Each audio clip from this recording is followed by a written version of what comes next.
हरे कृष्ण राधे राधे। ओम नमो भगवते वासुदेवाय।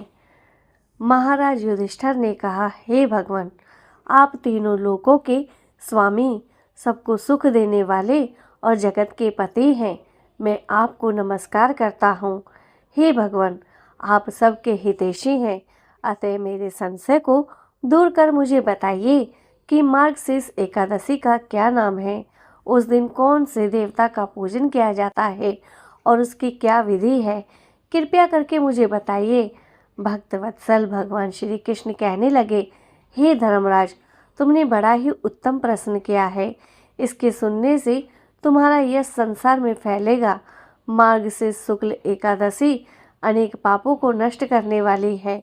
इसका नाम मोक्षदा एकादशी है। इस दिन दामोदर भगवान की धूप दीप नैवेद्य आदि से भक्ति पूर्वक पूजा करनी चाहिए। अब इस विषय में मैं एक पुराणों की कथा कहता हूँ।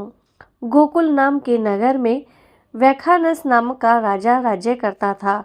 उसके राज्य में 4 वेदों के ज्ञाता ब्राह्मण रहते थे। वह राजा अपने प्रजा का पुत्रवत पालन करता था। एक बार रात्रि में राजा ने एक सवपन देखा कि उसके पिता नरक में हैं। उसे बड़ा आश्चर्य हुआ।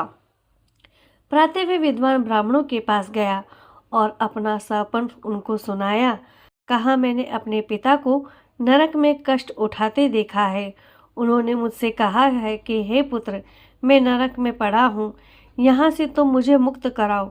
जब से मैंने ये वचन सुने हैं तब से मैं बहुत बेचैन हूँ। चित्त में बड़ी अशांति हो रही है। मुझे इस राज्य, धन, पुत्र, स्त्री, हाथी, घोड़े आदि में कुछ भी सुख प्रतीत नहीं होता है। अब मैं क्या करूं? राजा ने कहा, हे ब्राह्मण देवताओं, इस दुख के कारण मेरा सारा शरीर जल रहा है। अब आप कृपा करके कोई तप, दान, व्रत आदि ऐसा उपाय बताइए जिससे मेरे पिता को मुक्ति मिल जाए। उस पुत्र का जीवन व्यर्थ है जो अपने माता पिता का उद्धार न कर सके। एक उत्तम पुत्र जो अपने माता पिता तथा पूर्वजों का उद्धार करता है, वह 1000 मूर्ख पुत्रों से अच्छा है। जैसे एक चंद्रमा सारे जगत में प्रकाश कर देता है, परंतु हजारों तारे नहीं कर सकते। ब्राह्मणों ने कहा, हे राजन, यहाँ पास ही भूत भविष्य वर्तमान की ज्ञाता पर्वत ऋषि का आश्रम है। आपकी इस समस्या का हल वह जरूर करेंगे। ऐसा सुनकर राजा मुनि के आश्रम पर गया। उस आश्रम में अनेक शांत चित्त योगी और मुनि तपस्या कर रहे थे। उसी जगह पर्वत मुनि बैठे थे। राजा ने मुनि को साष्टांग दंडवत प्रणाम किया। मुनि ने राजा के सांगोपांग कुशल पूछी।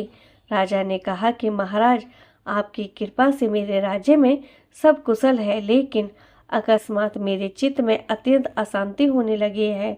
ऐसा सुनकर पर्वत मुनि ने आंखें बंद की और भूत विचारने लगे। फिर बोले, हे राजन, मैंने योग के बल से तुम्हारे पिता के कुकर्मों को जान लिया है। उन्होंने पूर्व जन्म में काम आतुर होकर एक पत्नी को रति दी, किंतु सौत के कहने पर दूसरी पत्नी को ऋतुदान मांगने पर भी नहीं दिया। उसी पाप कर्म के कारण तुम्हारे पिता को नरक में जाना पड़ा। तब राजा ने कहा, इसका कोई उपाय बताइए। मुनि बोले, हे राजन, आप मार्गशीर्ष एकादशी का उपवास करें और उस उपवास के पुण्य को अपने पिता को संकल्प कर दें। इसके प्रभाव से आपके पिता की अवश्य नरक से मुक्ति होगी। मुनि के यह वचन सुनकर राजा महल में आया और मुनि के कहने अनुसार कुटुंब सहित मोक्षदा एकादशी का व्रत किया। इसके उपवास का पुण्य उसने पिता को अर्पण कर दिया। इसके प्रभाव से उसके पिता को मुक्ति मिल गई और स्वर्ग में जाते हुए वे पुत्र से कहने लगे, हे पुत्र, तेरा कल्याण हो। यह कहकर वह स्वर्ग को चले गए। मार्गशीर्ष मास के शुक्ल पक्ष की एकादशी मोक्षदा एकादशी है। जो ये व्रत करते हैं उनके समस्त पाप नष्ट हो जाते हैं। इस व्रत से बढ़कर मोक्ष देने वाला और कोई व्रत नहीं है।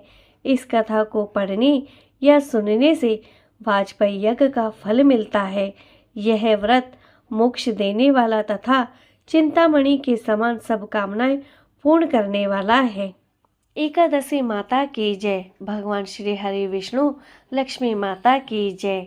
मेरे प्यारे भक्तजनों, इस कथा को ज़्यादा से ज़्यादा शेयर ज़रूर करें और कमेंट बॉक्स में जय लक्ष्मी नारायण, जय एकादशी माता ज़रूर लिखें और चैनल को सब्सक्राइब ज़रूर करें। इसी के साथ हरे कृष्ण, राधे राधे।